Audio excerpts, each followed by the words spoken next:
नमस्कार दोस्तों। जैसा कि आप सब जानते ही हैं कि गुरु एक राशि में 1 वर्ष तक रहकर अपने प्रभाव देते हैं और इनकी तीनों दृष्टि जहाँ-जहाँ भी पड़ती है, वहाँ-वहाँ गुरु ग्रह की शुभता अमृत वर्षा के समान छा जाती है। गुरु की दृष्टियाँ गंगा जल की तरह पावन व पवित्र होती हैं। इसलिए जिन-जिन भावों पर गुरु की दृष्टियाँ आती हैं, वहाँ के भावों के शुभ परिणाम मिलना निश्चित है। और इस बार गुरु का गोचर कर्क राशि में होने जा रहा है, जहाँ पर गुरु उच्च के होते हैं।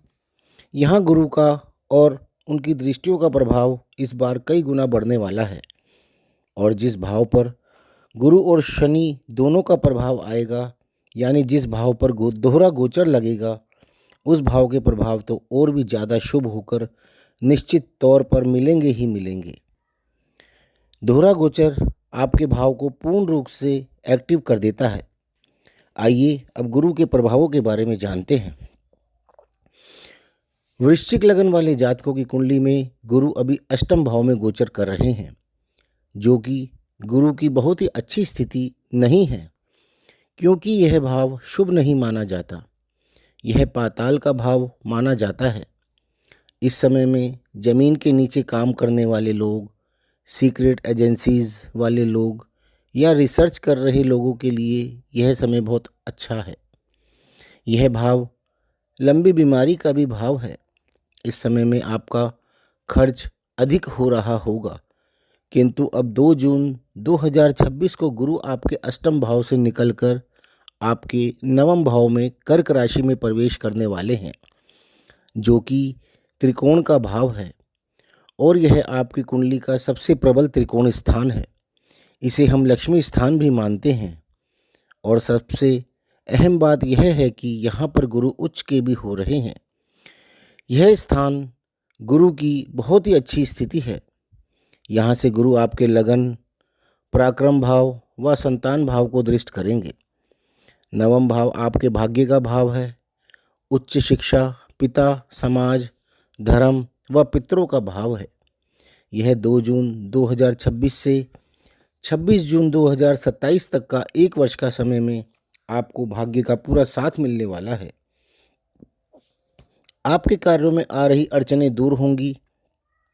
आपके सभी कार्य बनने लगेंगे। आपका धर्म व धार्मिक कार्यों की तरफ रुझान बढ़ेगा। पिता के साथ संबंध सुधरेंगे। जो जातक स्टूडेंट हैं, उनको अपनी अच्छी एजुकेशन के कई अवसर भी मिलेंगे।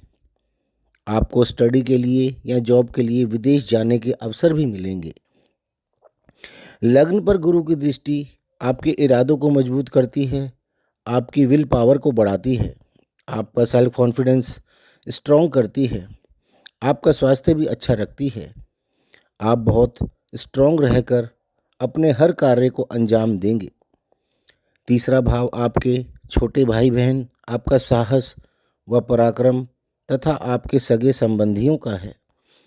शिक्षा व छोटी यात्राएं भी हम इसी भाव से देखते हैं। तीसरा भाव आपका किसी भी कार्य को करने के लिए किए जाने वाले आपके प्रयास का भी है। यह मेहनत का भाव होता है। पंचम भाव त्रिकोण भाव है, जहाँ पर त्रिकोण में बैठे गुरु की दृष्टि पड़ेगी, जिसके स्वामी भी स्वयं गुरु हैं। साथ ही यहाँ पर शनि भी मौजूद है, तो दोहरा गोचर भी रहेगा, यानी यह भाव पूरी तरह से एक्टिव रहेगा। पंचम भाव आपके पूर्व जन्म के पुण्यों का भाव है, शिक्षा का भाव है, लव अफेयर्स का भाव है, संतान का भाव है, बुद्धि का भाव है, लॉटरी या आकस्मिक धन लाभ का भी भाव है। इस समय आपका किसी से प्रेम संबंध भी शुरू हो सकता है, चाहे आप विवाहित हों या अविवाहित हों। पूर्व जन्म के पुण्य के प्रभाव से आपके रुके हुए कार्य भी पूरे होंगे। नवम से नवम भाव होने के कारण यह भाग्य का भाव भी है। आपकी बुद्धि बहुत तेजी से कार्य करेगी। जो जातक संतान के इंतजार में थे, उनका इंतजार भी खत्म होगा। सट्टे का भाव होने के कारण आपको अचानक से अच्छा खासा धन लाभ भी हो सकता है। कुल मिलाकर वृश्चिक लगन वाले जातकों के लिए गुरु का यह गोचर बहुत ही ज़्यादा शुभ रहने वाला है। तो दोस्तों, आपको यदि ये वीडियो पसंद आए तो इसे लाइक ज़रूर कर लें, साथ ही हमारे चैनल को सब्सक्राइब भी कर लें ताकि आपको हमारे सारे वीडियोस का नोटिफिकेशन मिलता रहे। और हमें कमेंट करके भी अवश्य बताएं। और साथ ही यदि कोई आपका क्वेश्चन हो तो आप हमें कमेंट बॉक्स में पूछ सकते हैं। धन्यवाद।